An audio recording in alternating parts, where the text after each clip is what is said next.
Welcome to UPSC पे चर्चा with विशाल। तो स्टार्ट करते हैं इकोनॉमिक्स का नेक्स्ट लेक्चर। लास्ट लेक्चर में मैं आपको बता चुका था खासकर रिवेन्यू एक्सपेंडिचर के बारे में। Now we are moving towards the revenue deficit. Revenue deficit का मतलब क्या होता है? देखो, ये वही है कि आमदनी अठन्नी और खर्चा रुपया, यानी कि कुल मिला के ये कि आपको जो अर्निंग हो रही है रिवेन्यू सोर्सेज से या चाहे नॉन रिवेन्यू सोर्सेज से, वो बहुत मतलब मान लेते हैं कि 10 रुपये का आपका रिवेन्यू जनरेट हो रहा है, लेकिन आपका जो खर्च हो रहा है वो 20 रुपये हो रहा है। तो यानी कि आप 10 रुपये के लॉस में हैं। यानी कि जो रिवेन्यू आप कमा रहे हैं रिवेन्यू सोर्सेज से या नॉन रिवेन्यू सोर्सेज से, जो कि मैं लास्ट लेक्चर में बता चुका हूँ, एक बार आप वो वीडियो जाकर देख सकते हैं एक बेटर अंडरस्टैंडिंग के लिए, ठीक। लेकिन जो खर्चा हो रहा है, खर्चा कहाँ पे हो रहा है वो भी मैंने आपको बताया था। रिवेन्यू एक्सपेंडिचर कहाँ पे हुआ था? रिवेन्यू एक्सपेंडिचर हुआ था जैसे ये जो इंटरेस्ट पेमेंट करते हैं गवर्नमेंट, या सैलरीज पेंशन देती है, सब्सिडीज़ वगैरह देती है, डिफेंस एक्सपेंडिचर पे खर्च करा जाता है गवर्नमेंट के द्वारा, पोस्टल डेफिसिट, ये सारी चीज़ों पे। तो वो जो पैसा दे रही है, जो ये एक्सपेंडिचर कर रही है, तो ये बहुत ज़्यादा हो जाता है और रिवेन्यू कम आता है। तो इस वजह से क्या कंडीशन आ जाती है? रिवेन्यू डेफिसिट वाली कंडीशन आ जाती है, ठीक। रिवेन्यू सरप्लस जस्ट इसका अपोजिट की, यानी कि आप खर्च कम कर रहे हैं लेकिन आपके पास रिवेन्यू ज़्यादा आ रहा है, तो वो उसको क्या बोलते हैं? हम रिवेन्यू सरप्लस बोल देते हैं। चलिए नेक्स्ट चलते हैं।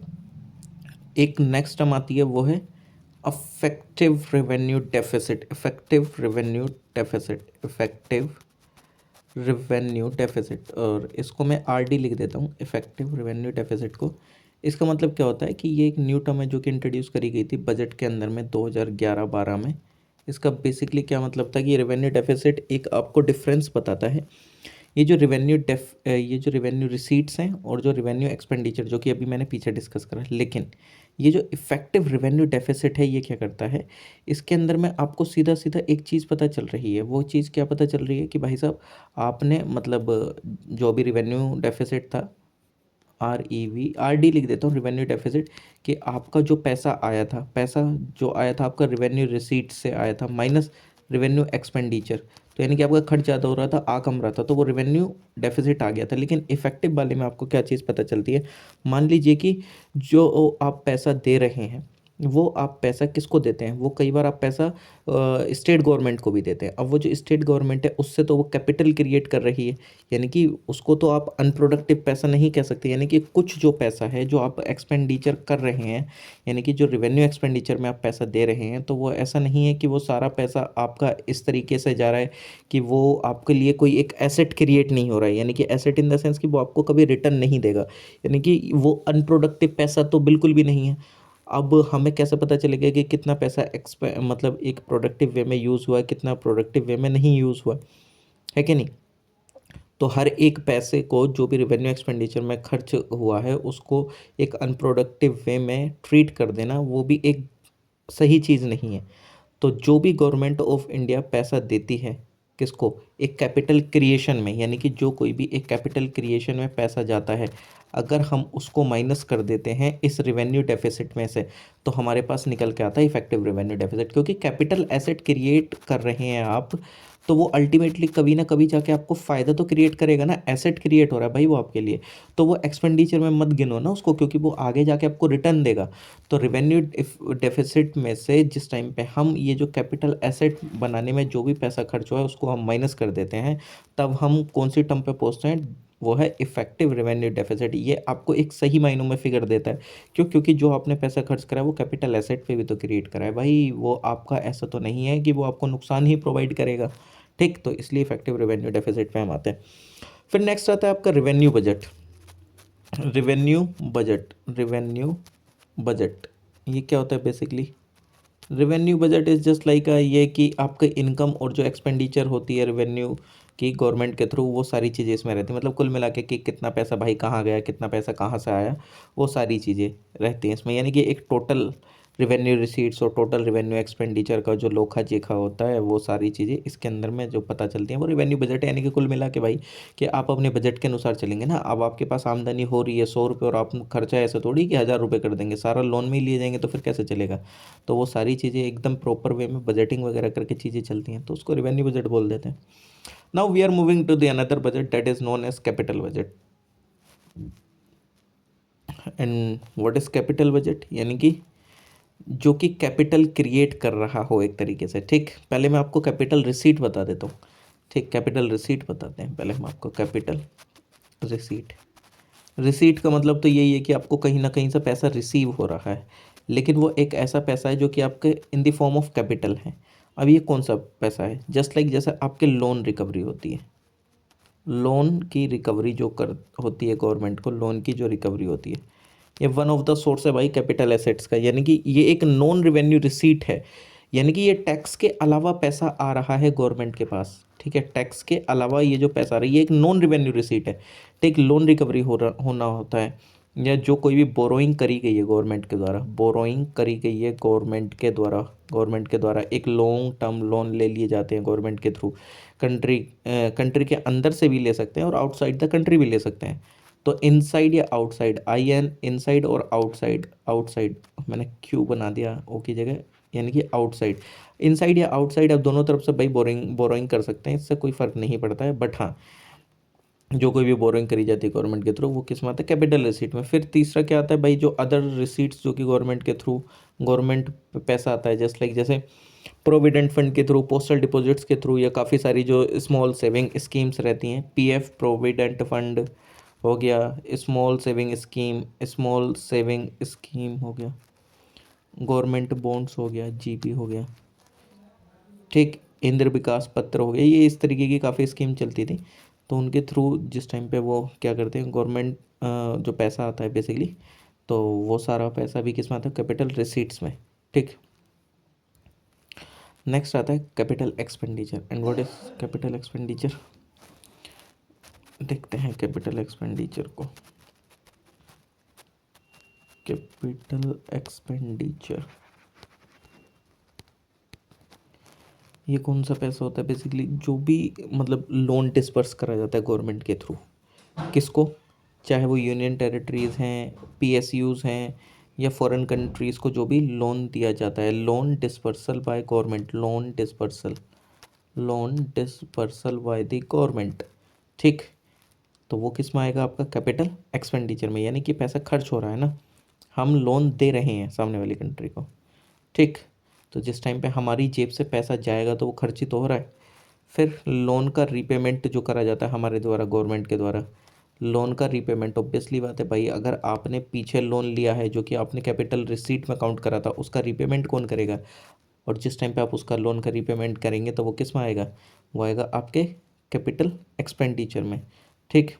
ये भी इंटरनली लोन भी होता है, एक्सटर्नल लोन भी होता है, ठीक। लेकिन एक चीज़ ध्यान रखना, जो इस लोन का सिर्फ इंटरेस्ट रेट जो दिया जाता है वो रेवेन्यू एक्सपेंडिचर में आता है, ठीक। इफ़ अगर आप सिर्फ इंटरेस्ट दे रहे हैं, मान लीजिए कि आपने 10,000 रुपये लिए हैं उधारी पे, और 10,000 रुपये का आप पूरा का पूरा भुगतान नहीं कर पा रहे हैं, और आपने 10% पे लिए हैं, तो आप 1,000 रुपये देंगे हर महीने। अब 1 साल बाद उसको पूरे 10,000 दें, तब तक तो आपको ब्याज देना पड़ेगा। लेकिन ये जो ब्याज है वो आता है रेवेन्यू एक्सपेंडिचर में, लेकिन जिस टाइम पे आप अपना पूरा लोन का रीपेमेंट करते हैं वो आता है आपके कैपिटल एक्सपेंडिचर में, ठीक। ये थोड़ा सा बेसिक डिफरेंस ध्यान रख लेना, ये कन्फ्यूज़न नहीं होना चाहिए। इंटरेस्ट जो है, इंटरेस्ट जो देते हैं लोन पे, अब वो आएगा किस में? रेवेन्यू एक्सपेंडिचर में। बाकी जो लोन का पूरा रीपेमेंट है वो कैपिटल एक्सपेंडिचर में आता है, ओके। एक होता है भाई इसके अलावा आपका जो प्लान एक्सपेंडिचर होता है गवर्नमेंट का, यानी कि जितने भी एक्सपेंडिचर गवर्नमेंट के द्वारा करे जाते हैं प्लान डेवलपमेंट करने के लिए, फाइनेंशियली सपोर्ट करा जाता है स्टेट्स को, प्लान रिक्वायरमेंट, यानी कि वही प्लान एक्सपेंडिचर पे कि हाँ भाई इतना इतना पैसा यहाँ पे खर्च करेंगे, तो एक प्लान एक्सपेंडिचर होता है। एक होता है कैपिटल एक्सपेंडिचर ऑन डिफेंस, जो कि गवर्नमेंट के द्वारा करा जाता है।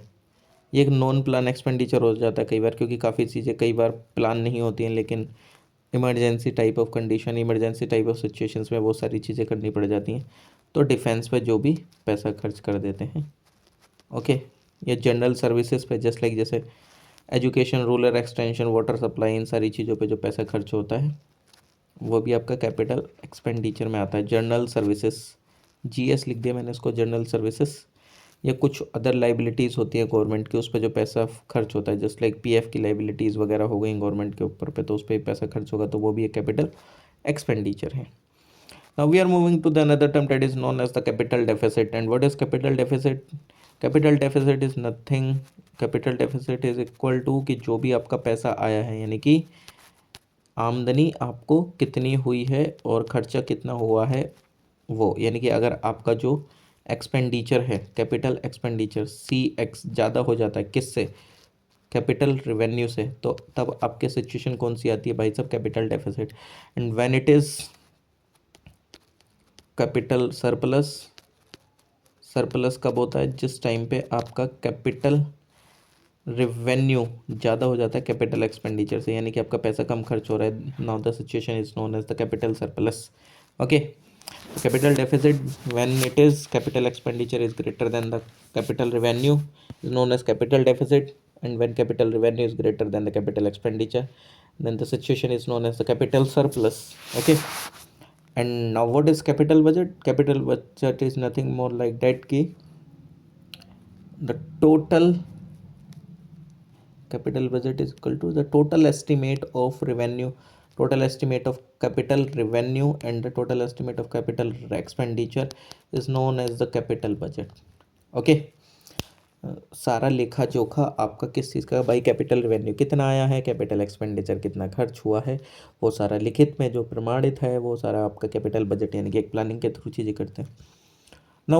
फिस्कल डेफिसिट तो मैं आपको बता ही चुका हूँ। फिस्कल डेफिसिट क्या होता है कि टोटल जो भी पैसा गवर्नमेंट के पास आ रहा है, टोटल जो भी, अब आप खुद बता सकते हैं, देखो फिस्कल डेफिसिट, फिस्कल डेफिसिट यानी कि जो भी गवर्नमेंट के पास पैसा आया, पैसा कहाँ से आया sir, revenue receipts RR plus capital receipts CR, वो कम है किससे, जो आपका रिवेन्यू एक्सपेंडिचर हो रहा है प्लस जो भी आपने कैपिटल एक्सपेंडिचर करा है। तो now the situation is known as fiscal deficit, क्योंकि आपके पास पैसा कम आया और आपने खर्च जो है वो ज़्यादा कर दिया है, एक्सपेंडिचर बहुत ज़्यादा हो गया। And now the situation is known as the fiscal deficit, और हम इस पर एक टारगेट बना के चलते हैं। गवर्नमेंट हमेशा अपने एक टारगेट लेके आती है कि हम इतना इतना टारगेट लेके चलेंगे, हम इससे ऊपर नहीं जाएंगे, इससे नीचे नहीं जाएंगे। वो भी मैं आपको आगे जाके बताऊंगा। FRBM फिस्कल रिस्पॉन्सिबिलिटी जो चीज़ें हैं वो FRBM वाला एक्ट अभी आगे पढ़ेंगे, बट हाँ अभी फिस्कल डेफिसिट समझ लो। Now the term, another term is known as the primary deficit. And what is it, primary deficit, primary deficit,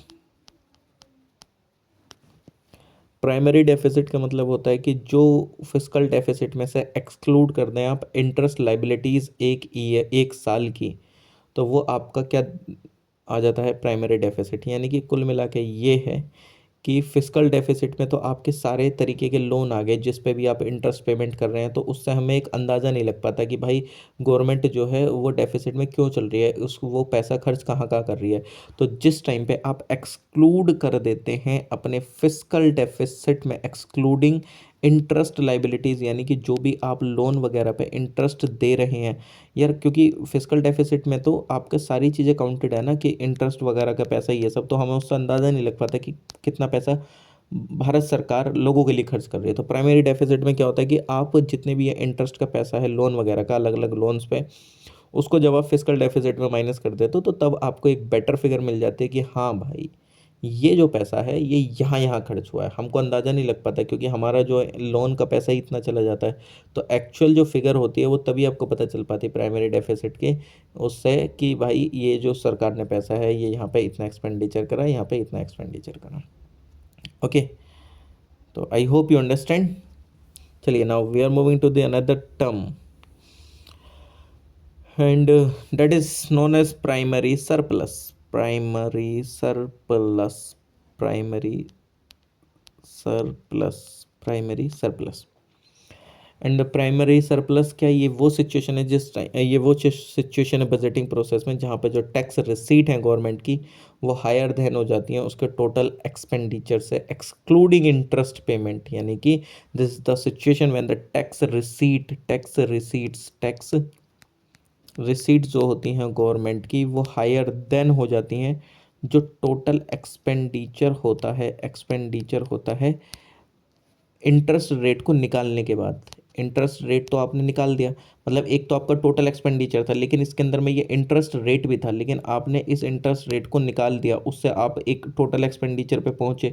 और वो जो टोटल एक्सपेंडिचर है उससे ज़्यादा क्या होता है, आपका टोटल रिसीट्स होती है, टैक्स रिसीट्स, यानी कि जो आपको पैसा आया हुआ है। तो ये जो सिचुएशन है वो आपकी क्या कहलाती है, प्राइमरी सरप्लस। यानी कि ऑब्वियसली बात है, आपके पास पैसा ज़्यादा है लेकिन खर्च नहीं करा है, तो इसका मतलब ये है कि आपका जो मैक्सिमम पैसा जा रहा था वो आपका इंटरेस्ट रेट में जा रहा है। ठीक है।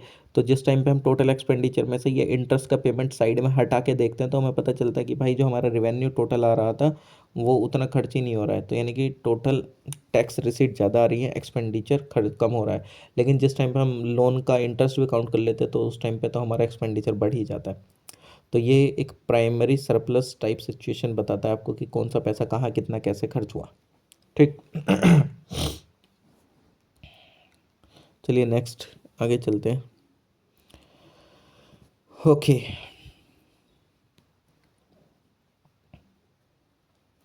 now the next term is deficit financing. Deficit financing.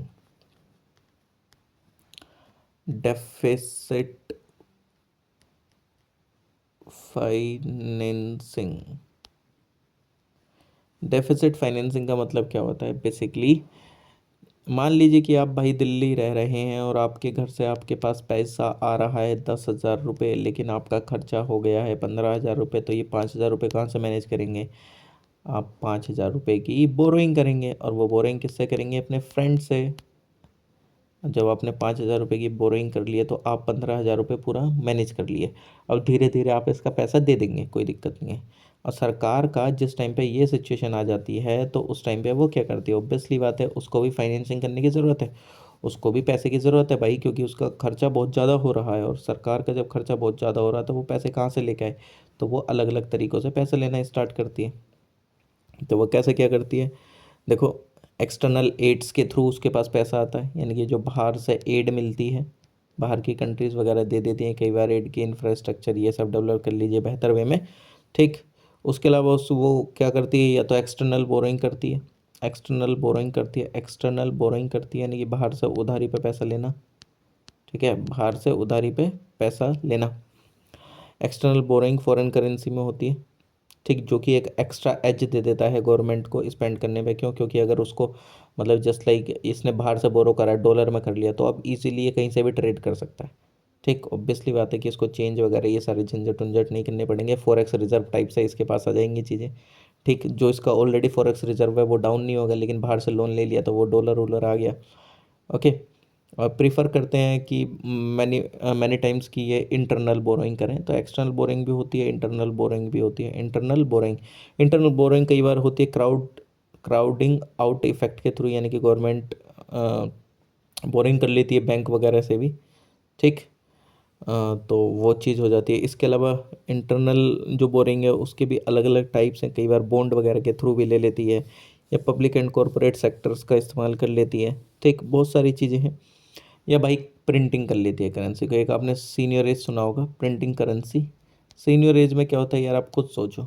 Printing currency ये लास्ट रिजॉर्ट बच जाता है भाई गवर्नमेंट के पास, लेकिन ये बहुत ही रेयर केसेस में इसको इस्तेमाल करने की कोशिश करती है, क्योंकि इससे मार्केट सिनेरियो पूरा हिल जाता है, चरमरा जाता है कई बार। तो ये एक लास्ट रिजॉर्ट है गवर्नमेंट के पास, जिस टाइम पे वो डेफिसिट को अपना मैनेज नहीं कर पाती है तो इसके थ्रू करने की कोशिश करती है। लेकिन प्रिंटिंग ऑफ करेंसी भी ज़्यादा होने लगे तो फिर वो घातक साबित हो जाती है। प्रिंटिंग करेंसी से क्या फ़ायदा हो जाता है यार, आप खुद सोचो, जब एक 500 का नोट बनाने में 10 रुपये का खर्चा आ रहा है, मार्केट में 500 का चल रहा है, तो खर्चा गवर्नमेंट को फ़ायदा कितने का हुआ, 490 का। क्यों, 10 रुपये खर्चा आया 500 का नोट बनाने में, मार्केट में तो 500 का ही चलेगा ना, तो 490 का इसको फ़ायदा हो गया, है कि नहीं। बट इस चीज़ का वो बहुत रेयरली में इस्तेमाल करती है, क्योंकि इसके लिए भी कंडीशन चाहिए होते हैं प्रिवेल प्रिंटिंग करने के लिए करेंसी भी। ठीक। तो ये कुछ तरीके हैं जिसके थ्रू वो फाइनेंसिंग करती है, और इसकी ज़रूरत क्यों पड़ती है यार, ऑब्वियसली बात है, जब अगर उसके पास सरकार के पास पैसा नहीं रहेगा तो सोशियो इकोनॉमिक डेवलपमेंट वो कैसे कर पाएगी लोगों का। सोशियो इकोनॉमिक डेवलपमेंट बहुत ज़्यादा ज़रूरी हो जाता है कई बार, यानी कि ये पॉवर्टी एलिवेशन वगैरह ये सारी चीज़ें कैसे होगी, एम्प्लॉयमेंट कैसे प्रोवाइड कराएगी, तो पैसा खर्च करने के लिए है ही नहीं, फैसिलिटी मिलेंगे नहीं, तो बहुत एक डिफरेंट कंडीशन उत्पन्न हो जाएगी कम कंट्री के अंदर में। तो ये फिर ये सारे मेथड्स को अपनाती है जिससे कि ये डेफिसिट फाइनेंसिंग कर सके काफ़ी अच्छे तरीके से। चलिए नेक्स्ट चलते हैं। Next we are moving to the another term, that is known as FRBM act 2003।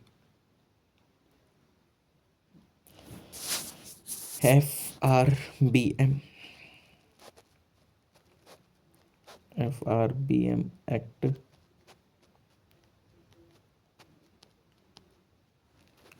2003, ये जो फिस्कल पॉलिसी होती है किसी एक इकोनॉमी में, वो कंसिडर करी जाती है एक बिल्डिंग ब्लॉक, जो कि बताती है कि किस तरीके से चीज़ें आप लेके चलेंगे, किस तरीके से नहीं लेके चलेंगे आगे। तो इनका जो मतलब जो अगर देखा जाए तो ये काफ़ी सारी चीज़ें इसमें डिसाइड करते हैं इस FRBM के अंदर में।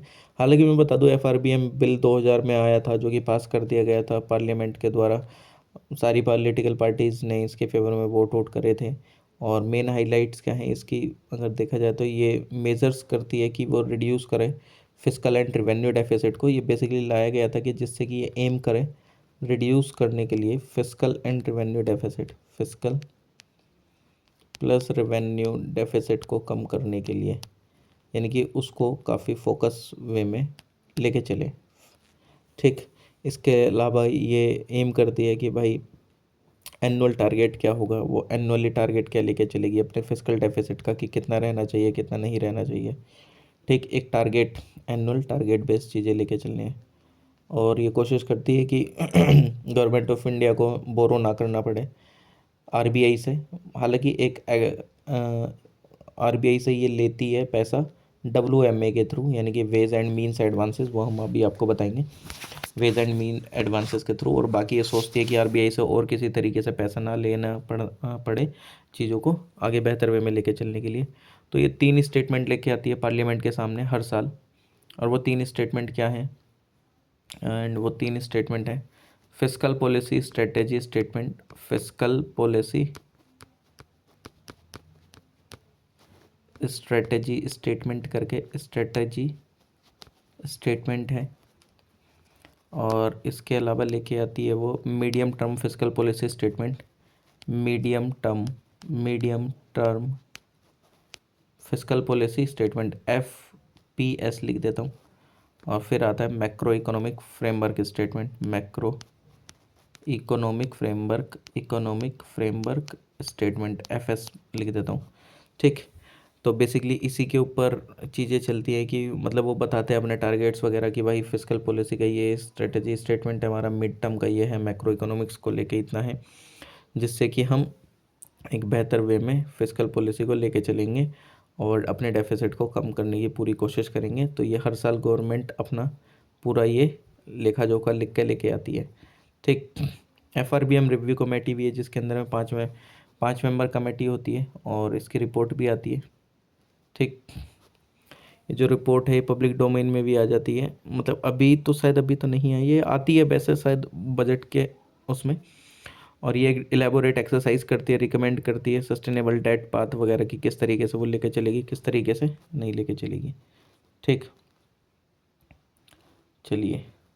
और वो अपना ऑब्वियसली बात है, गवर्नमेंट इसके अंदर में खासकर फोकस रखती है कि वो अपना कर्जा जो है उसको कम करने की कोशिश करें, यानी कि गवर्नमेंट डेट को पूरा कम करने की पूरी कोशिश करी जाती है इन पॉलिसीज़ के थ्रू।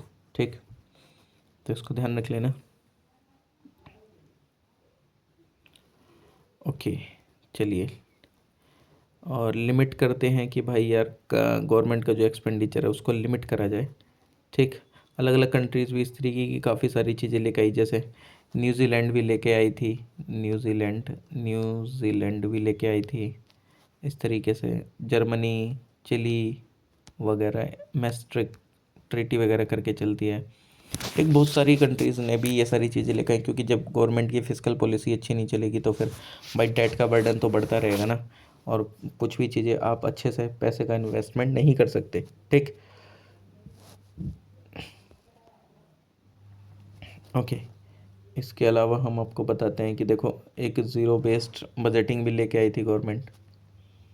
जीरो बेस्ड बजटिंग का आइडिया जो है वो पहली बार आया था, zero base budgeting, zero base zero base budgeting का बेसिकली ये पहली बार आया था आइडिया एक USA में 1960 में। बेसिकली ये बिलोंग करता है लॉन्ग लिस्ट गाइडलाइंस है इसके अंदर में, किस तरीके से आपको चीज़ें लेके चलनी है किस तरीके से नहीं है।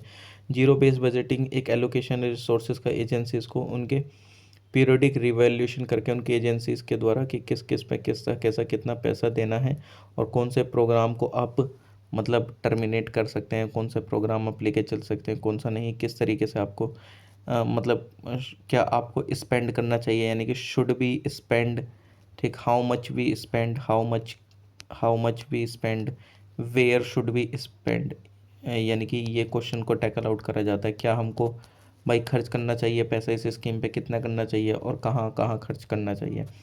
ठीक, तो ये बेसिकली इसकी 3 टेक्निक हैं जीरो बेस्ड बजटिंग की, जिससे कि जो एक्स्ट्रा खर्चा वगैरह है, जो एक्स्ट्रा पैसा है उसको लिमिट कराया जा सके और जो बर्डन है गवर्नमेंट पे वो थोड़ा सा कम रह सके। तो इतना सा थोड़ा सा आप समझ सकते हैं इसके बारे में। बजट के टाइप्स होते हैं भाई, बजट के टाइप कैसे हो गया, जैसे कि एक गोल्डन रूल होता है, इसको चलो मैं लिख देता हूँ, टाइप्स ऑफ बजट।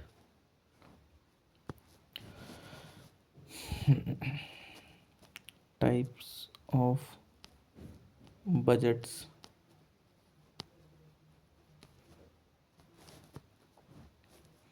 एक होता है गोल्डन रूल,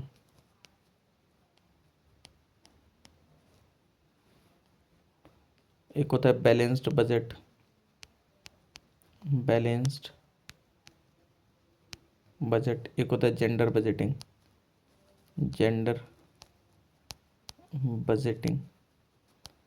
बेसिकली अगर देखते हैं तो ये जो गोल्डन रूल है, ये प्रोपोजिशन है गवर्नमेंट की, government should borrow only to invest, यानी कि इसके अंदर में क्या है कि गवर्नमेंट सिर्फ बोरो करे इन्वेस्ट करने के लिए, खासकर कैपिटल एक्सपेंडिचर में, ना कि अपने करंट स्पेंडिंग को फाइनेंस करने के लिए। ये नहीं कि मतलब अपना जस्ट लाइक कि सैलरी उलरी देने के लिए वो पैसा उधारी पे ले रही है, बोरो कर रही है, या अपनी करंट स्पेंडिंग को भरने के लिए, ये सिर्फ कैपिटल क्रिएट करने के लिए भाई पैसा उधारी पे ले और उसको वहीं पे ही खर्च करें। ठीक, कई बार ये हो जाता है ना कि कई पर्सन लूप होल में फंस जाते हैं। क्रेडिट कार्ड जो चलाने वाले पर्सन होते हैं, इस क्रेडिट कार्ड का जो बिल है वो दूसरे क्रेडिट कार्ड से भर देंगे, दूसरे क्रेडिट कार्ड का, इससे फिर वो लूप साइकिल में इसमें फंसे ही रहते हैं, निकल नहीं पाते हैं। तो वही है कि भाई इन्वेस्ट करो, लेकिन आप अपने बिजनेस को बढ़ाने के लिए करो, यानी कि कैपिटल क्रिएट करने के लिए पैसा इन्वेस्ट करो और तभी आप बोरो करो। बैलेंस्ड बजट बोला जाता है कि जहाँ पे जो टोटल पब्लिक सेक्टर स्पेंडिंग है वो इक्वल हो जाए टोटल गवर्नमेंट इनकम के, तो वो एकदम बैलेंस्ड बजट हो जाता है, यानी कि ना कोई ज़्यादा एक्सपेंडिचर हो रहा है, यानी कि एक्सपेंडिचर इक्वल टू रेवेन्यू हो गया, जितना रेवेन्यू आ रहा है उतना खर्च कर रहे हो आप। ठीक, वही जीरो रेवेन्यू डेफिसिट हो जाती हैं फिर चीज़ें। जेंडर बजटिंग, यानी कि जेंडर बजट जो कि गवर्नमेंट फंड एलोकेट करती है on the basis of gender, gender budgeting मतलब सोशियो इकोनॉमिक डिस्पैरिटीज़ को कम करने के लिए। ठीक, जेंडर बजटिंग स्टार्ट हुई थी 2006-07 में, अगर देखा जाए तो 2006-07 के आसपास, जिसने कि लगभग 28,737 करोड़ रुपए डेडिकेट करे थे वुमेन के लिए। और ये एक जेंडर बजटिंग टाइप से चीज़ें मतलब काफ़ी प्रचलित हुई थी, यानी कि वही है कि सोशियो डिस्पैरिटी को कम करना है, सोशियो इकोनॉमिक डिस्पैरिटी। कुछ मोशंस भी लाए जाते हैं भाई, कट मोशंस, जिस टाइम पे बजट वगैरह प्रस्तुत करा जाता है, ये आप उसमें भी पढ़ते होंगे, क्या नाम है, पॉलिटी में, ये पॉलिटी में पढ़ेंगे भी और आपने पढ़ा भी होगा। कट मोशन भाई वही 3 प्रकार के होते हैं cut motion, sorry, cut motion 3 प्रकार के होते हैं भाई। एक होता है वो 4 प्रकार के, एक होता है टोकन, टोकन कट मोशन, एक होता है आपका इकोनॉमी कट मोशन, एक होता है आपका disapproval, disapproval, disapproval short form में लिख देते हैं। एक और चौथा होता है जिसको गिलोटिन बोला जाता है, गिलोटिन। तो मैं एक एक करके सारे बता देता हूँ। देखो, इस टोकन कट मोशन में क्या होता है कि इसमें रिड्यूस करी जाती है डिमांड 100 रुपये से। इसका मतलब क्या होता है कि ये एक बेसिकली एक स्पेसिफिक ग्रीवियांस दिखाता है किसी एक स्कीम को लेके। ठीक, कि हाँ भाई इसमें कुछ चीज़ें हैं जिसको आपको देखना चाहिए, तो इसमें एक मोशन लाया जाता है जिसमें रिड्यूस करा जाता है उसकी डिमांड को by 100 rupees. Economic cut motion में इसका इंटेंट होता है कि ये रिड्यूस करता है डिमांड को एक स्पेसिफाइड अमाउंट के थ्रू, स्पेसिफाइड अमाउंट के थ्रू। ये रिप्रेजेंट करता है कि ये जो एक्सपेंडिचर है ये अफेक्ट हो सकता है, ये स्पेसिफाइड अमाउंट जो है वो एक लमसम रिडक्शन होता है, वो जो दिखाता है कि इसमें आपको रिडक्शन करना चाहिए इस चीज़ में। ठीक, डिसअप्रूवल जो होता है policy come of policy cut का, यानी कि इस स्कीम को अब पूरी तरीके से ख़त्म कर देना चाहिए। तो इसमें रिड्यूस करी जाती है, एक मोशन लाया जाता है, reduce the demand to rupees 1 रुपये का ला के, जिससे कि डिसअप्रूवल ऑफ पॉलिसी हो जाता है। गिलोटिन यानी कि वो होता है जिस टाइम में जो स्पीकर है वो सारी आउटस्टैंडिंग डिमांड जो रखी जाती हैं बजट के सामने वो डायरेक्टली वोट हो जाती हैं हाउस में, और मतलब जो फर्दर शॉर्ट में डिस्कशन हो जाता है बजट का, यानी कि उतना टाइम नहीं है तो एक शॉर्ट डिस्कशन हो गया बजट का, जो मेन पॉइंट थे उसके अंदर में। बाकी आप इसको पॉलिटी में भी पढ़ेंगे। ठीक, तो आज के लिए इतना ही करते हैं इस वीडियो में, और बाकी इस ये चैप्टर तो फिनिश ही होने वाला है। एक दो टॉपिक जो बचे होंगे वो नेक्स्ट वीडियो में करके फिर हम नेक्स्ट चैप्टर स्टार्ट कर देंगे। तो जितने भी इम्पोर्टेंट चैप्टर्स थे और जितने इम्पोर्टेंट टॉपिक्स थे मैं उनको सबसे पहले टैकल आउट कर रहा हूँ। वैसे करेंगे हर एक चैप्टर को, लेकिन प्रीलिम्स आने वाला है तो आप लोगों के लिए भी फ़ायदेमंद रहेगा कि जो ज़्यादा टॉपिक्स आते हैं पहले वो कर दिए मैंने। थैंक यू एवरीवन, मिलते हैं नेक्स्ट वीडियो में। Please like share comment and subscribe.